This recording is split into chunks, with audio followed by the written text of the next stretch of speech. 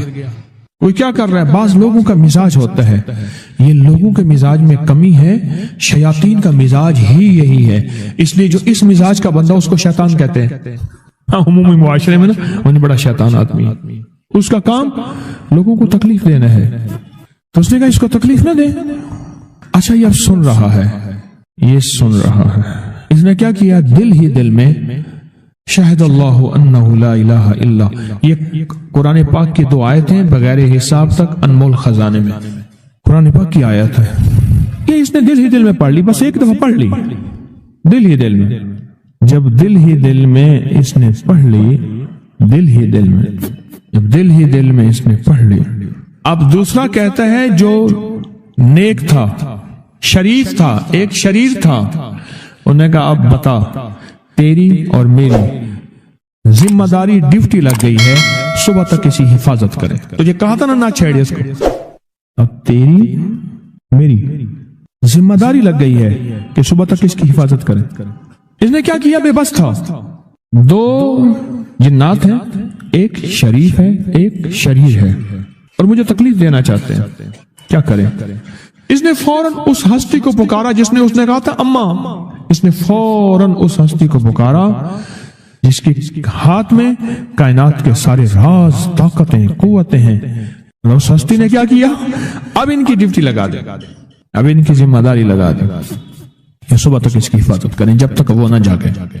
پہلے دن سے ہمارے ساتھ دشمنی کا فیصلہ ہے, پہلے دن سے ہمارے ساتھ دشمنی کا فیصلہ ہے, پہلے دن سے, اور وہ فیصلہ ہو کے رہا ہے, اور اس کی وجہ سے ہم تکلیفوں, پریشانیوں, نقصانوں اور مسائل میں چلے آ رہے ہیں. اب اس کا تحفظ کیا ہے, اس کی حفاظت کیا ہے, کیا کریں؟ ایک خود لڑیں, ہواؤں سے لڑنا. ہمارے یہاں ایک مائی تھی, اس کا بیٹا تھا, کہنے لگا میرا پتر ہر وقت ہوائی نہ لڑ دے. ہر بندے سے لڑتا ہے, ہواؤں سے بھی لڑتا ہے سارا دن. تو ہوا سے کون لڑے گا؟ ہم خود کہتے ہیں ہوائی چیزیں, جنات کا نام ہم نے ہوائی چیزیں بھی رکھا ہوا ہے. یہ ایسی چیزیں جو ہوا کے جھونکے کی طرح نظر نہیں آتی. ہمارے معاشرے میں جنات کو ہوائی چیزیں بھی, اوپر کی چیزیں بھی کہا جاتا ہے, ہوائی چیزیں بھی کہا جاتا ہے. ہوا سے کون لڑ سکتا ہے؟ بے بس ہیں ہم بے بس ہیں, ہم نہیں لڑ سکتے. ایسی طاقت کو لے آئیں, ایسی طاقت کو لے آئیں جو لڑ سکتی ہے, اور وہ اللہ ہے, اور اس کی طاقت ہے, اور اس کی قوت ہے, اور اس کا 100% جمال ہے, جلال ہے, عزت ہے, عظمت ہے, وقار ہے, شان و شوکت ہے. وہ طاقت ہے جو لڑ سکتی ہے, کوئی نہیں لڑ سکتا. یاد رکھنا, جنات شیاطین سے کوئی نہیں لڑ سکتا. میری بھی زندگی گزری ہے روحانیت کی دنیا میں طالب علم کی حیثیت سے. وہ جن تابع وغیرہ نہیں ہے, لیکن ان سے لڑ کوئی نہیں سکتا.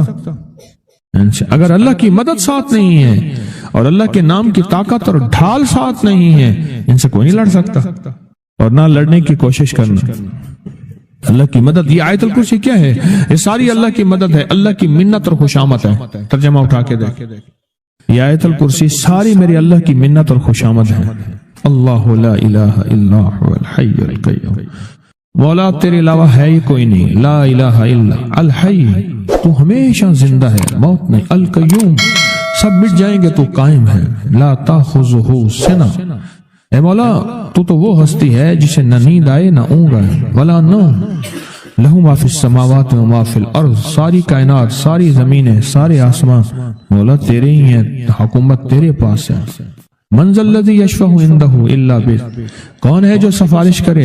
تیرا امر ہوگا تو سفارش ہوگی. تیری حکومت طاقت کے سامنے کوئی بندہ نہ ہل سکے، نہ آنکھ اٹھا سکے. یعلم ما بین ایدیہم وما خلفہم، تو ہمارا پچھلا ڈیٹا بھی جانتا ہے، تو ہمارا اگلا ڈیٹا بھی جانتا ہے. ہماری پچھلی کیمرے کی ساری ریکارڈنگ تیرے پاس ہے، ہماری اندھیرے اجالے تیرے پاس ہیں، ہماری صبح شامیں تیرے پاس ہیں، ہمارے دل کے تصورات تیرے پاس ہیں، دل کی سوچیں اور خیالات تیرے پاس ہیں. ولا یحیطون بشیء، اور تیری طاقت ہر کسی پہ غالب ہے، احاطہ کیا ہوا ہے. الا بما من علم، الا بس تیرے علم میں ہے. وسع کرسی، تیری کرسی بڑی وسیع ہے، تیرا اقتدار بڑا وسیع ہے، تیری حکومت بڑی وسیع ہے. تیرے پاس کئی سکندر آئے اور گئے، کئی سکندر آئے اور گئے. میں خوارزم میں گیا، وہاں بخارا سے آگے، بہت آگے، وہاں کا سفر تھا جہاز کا، بہت آگے، وہاں کئی میلوں میل. وہاں ایک شہر تھا، اس کا نام تھا نوراتا. شیخ ابو الحسن نوری رحمت اللہ علیہ، ہمارے بڑوں کی کتابوں میں ان کے تذکرے آتے ہیں. ان کا وہاں مزار تھا اور لوگ ان کے ہاں آ کے 9 راتیں گزارتے تھے اور وہ اللہ اللہ سکھاتے تھے. یہ بڑوں کے ہوتے تھے. جیسے سال کے بعد، یہ بھی آج راز بتا دوں، سال کے بعد بزرگ ہر کونے، ہر کریے، ہر گوشے میں نکل جاتے تھے، لوگوں کو اللہ اللہ سکھاتے تھے. ایک جگہ مخصوص ہوتی تھی، مرشد کا آستانہ. سال کے بعد وہیں جمع ہوتے تھے اور ایک دوسرے سے ملتے تھے، میل جول ہوتا تھا. اس میل جول کا نام ہے میلہ. ملنا، میل جول. اب وہ میلہ بنتے بنتے کہاں نکل گئی.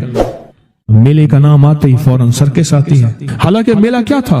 ملتے تھے، فلاں علاقے کے حالات کیا ہیں، فلاں گاؤں کے، فلاں قریے کے، فلاں شہر کے کیا حالات ہیں، وہاں لوگوں کی دینی حالت، ایمانی حالت کیا ہے، وہاں کیا باطل کفر ہے، وہاں کیا نظام ہے، کیا. ایک دوسرے سے ملتے حالات بتاتے تھے، پھر چند دن ساتھ رہتے تھے، ایک دوسرے سے حالات لے کے پھر لوگوں کو اللہ اللہ سکھانے نکل جاتے تھے، پھر سال کے بعد اکٹھے ہوتے تھے. اس کا نام تھا میلہ، اس کا نام تھا میلہ. اور اس کا نام کیا تھا پہلے کیا بتایا میں نے؟ نوراتا. نوراتے کسی درویش کے پاس آتے تھے، اللہ کا نام بھی سکھاتے تھے، دم بھی کرتے تھے، دعا بھی کرتے تھے، اس کو اللہ اللہ بھی کراتے تھے. بھلا چنگا، صحت مند، تندرست، مسائل کو حل پا کے چلا جاتا تھا. یہ تھا نوراتا. شیخ ابو الحسن نوری رحمت اللہ علیہ یہ 9 راتوں میں لوگ آتے تھے. میں کہنا یہ چاہ رہا تھا، ان کے مزار کے اوپر ایک بہت بڑا قلعہ تھا، انگریز اس کے اوپر سارے چڑھ رہے تھے، اونچا قلعہ تھا. میں نے اگلا سفر کرنا تھا، میں قلعے پہ نہ گیا. میں نے کہا کس کا ہے؟ اس نے کہا سکندر اعظم کا قلعہ ہے. آج سے کئی ہزار سال پہلے اس نے یہ قلعے بنائے تھے. یہ اس کی کرسیاں تھیں. ایک میرے رب کی کرسی ہے، وسیع کرسی، وسیع کرسی. سکندر کے قلعے ہیں. سکندر کہاں کہاں آیا؟ نہ گورے سکندر نہ رہی قبر دارا، نہ گورے سکندر نہ رہی قبر دارا. مٹے نامیوں کے نشان کیسے کیسے، زمین کھا گئی آسمان کیسے کیسے. نہ گل ہیں نہ گنچے نہ بوٹے نہ پتے، ہوئے باغ نظرے خزاں کیسے کیسے. ہر ایک دل پہ ہے داغ ناکامیوں کے، نشان دے گیا بے نشان کیسے کیسے. اس کی کرسی ہے. کہتے میں نے آیت الکرسی پڑھی ہے. آیت الکرسی پڑھی تھی، میں دیکھو میری کیا مدد ہوئی. آیت الکرسی پڑھی تھی، دیکھو میری کیا حفاظت ہوئی. بس آیت الکرسی پڑھنی تھی، وہ چیز یوں چلی گئی. آپ اپنا واقعہ سناتے. وہ آیت الکرسی بنیادی طور پہ میرے رب کی ساری منت اور خوشامد ہے. وَهُوَ الْعَلِيُّ الْعَظِيمُ. مولا تیرا علو العظم، عظمتیں اور تیری کبریائیاں میں بیان نہیں کر سکتا. یہاں بندہ آ کے نا ایسے حاجز آ کے ہاتھ باندھ جاتا ہے کہ بس میری بس ہو گئی ہے.